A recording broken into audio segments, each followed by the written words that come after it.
जाजपुर जिला जल विभाजिका मिशन पक्षर जल विभाजिका उत्सव 2025 आनुष्ठानिक भाव उद्घाटित हो जिला जल विभाजिका प्रकल्प निर्देशक रमाकांत परिडा सौजन्य में आयोजित यह उत्सव को अतिरिक्त जिलापाल नवकृष्ण जेना मुख्य अतिथि भाव जोगदे उद्घाटन करिसेंती। एमपी प्रतिनिधि कान्हू चरण दास एसहित बहु वरिष्ठ विभागीय अधिकारी एथिरे जोग देथिले। कनिष्ठ जंत्री सर्पराज तत्वावधान में कार्यक्रम आयोजित होइतिबा बेले एथिरे 14टी पंचायतर जनप्रतिनिधि और स्वयं सहायक गोष्ठीर सदस्य माने जोग देई आलोचना रे अंशग्रहण करथिले। जल संरक्षण जल विभाजन और कृषि सिंचाई योजना खेत पोखरी आदि किपरि विभाजिका प्रकल्प द्वारा करा जाई कृषि क्षेत्र को शस्य श्यामला करा जाई पारिबो चाषी मानकु सचेतन करा जायतिला।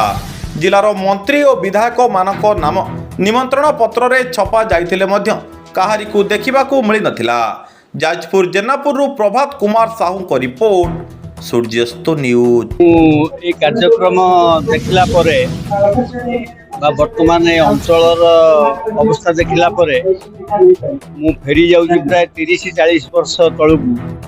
वर्तमान धर्मशाला विधायक से कौन करिसेंती 390टा ट्यूबवेल सैंक्शन कर 390टा ट्यूबवेल जोटा कि गोटे अभूतपूर्व 390टा कर धर्मशाला एवं टैंकर जरिया वर्तमान प्राय 54टा पंचायत प्राय सिलेक्टेड प्राय 30टा पाखापाखि पंचायत बर्तमान टैंकर जोगे पानी दिया वर्तमान यही जो व्यवस्था वाटर शेड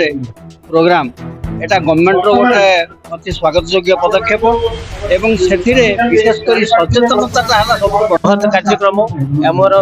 पीएमकेएसआई प्रधानमंत्री कृषि सिंचाई योजना तो केंद्रीय और राज्य मिलित उद्यम रे ए कार्यक्रम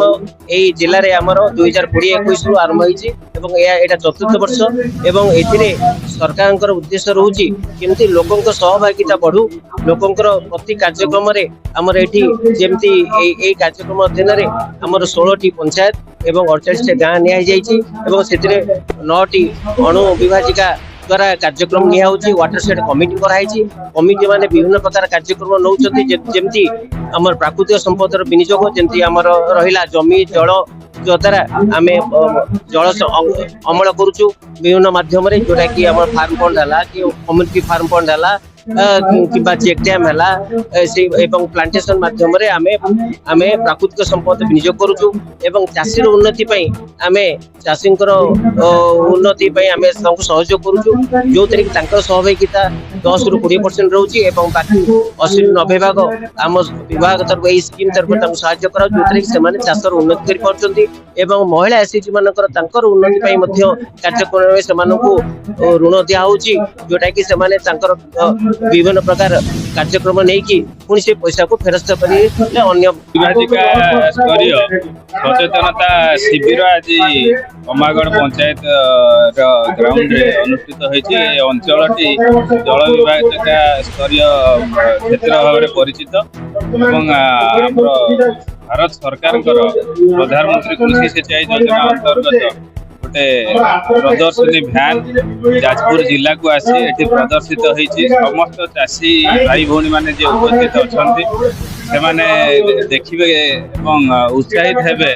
जल विभाजिका क्षेत्र में कौन कौन सुविधा सुजोग रही कौन योजना रही केमिति छोट चाषी माने जो अंचल में जलसेचन सुविधा नहीं से अंचल में जलसेचन नथिले भी उद्यान कृषि ठू आरंभ करी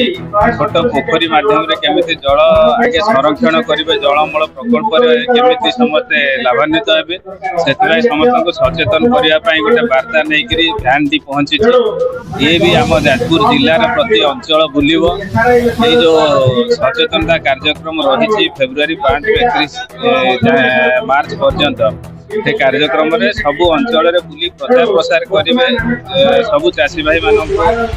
सचेतन करेंगे जमी जल अमल एवं जलर प्रकृत विनियोग समस्ते चेष्टित हेबे जलर समय उपयोगी विनियोग द्वारा कृषि उत्पादन में केमिति से माने अग्रगति करेंगे से विभिन्न परामर्श आज दि जाउछि। ए अवसर में समस्त चाषी भाई भूणी को अनुरोध करेंगे सर्वप्रथम जल अमल करंतु जल को संरक्षण करंतु ताकु ठीक समय रे कार्य रे विनियोग कले निश्चित भाव में हमर कृषि एवं कृषि सहित जड़ित अन्य कृषि गुड़िक से लाभान्वित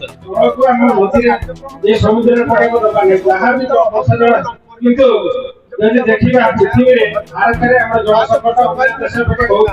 बहुत ता छडा हम राज्य ओडिसा रे बहुत निश्चित भाव में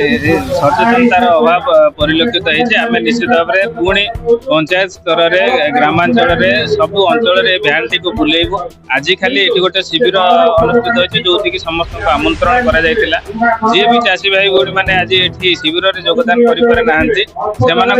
निश्चित भाव में भ्यान पहुंचब गाँ गाँव में बुली प्रचार केमिति जो दैनंदिन जीवन भितर कृषि सहित जड़ित तो अच्छा सहित जल अमल द्वारा जल